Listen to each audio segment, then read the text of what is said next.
بالك ديال الفلوس في الاشهار والمبيعات مازال طايحه. المشكل الحقيقي ماشي في المنتج ديالك، المشكل دابا هو ان اي واحد يقدر يصيب اشهار.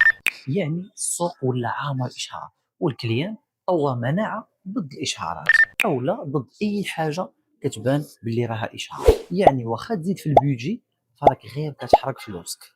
والحقيقه اللي خاصك تعرفها هو ان المعركه دابا ما بقاتش معركه انتباه، وانما ولات معركه بناء ثقه.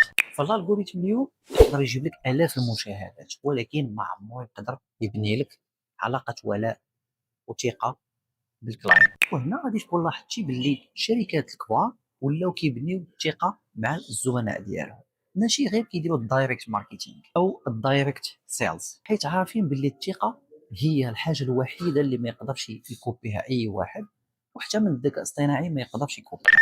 ودابا احسن نصيحه نقدر ننصحك هي وقف دابا وبدا تبني الثقه الحقيقيه اللي تقدر تكبر البيزنس ديالك. وفي الاخير كاين اللي يقدر يخالفني رايي، قول لي شنو بالك صراحه في الكومنت.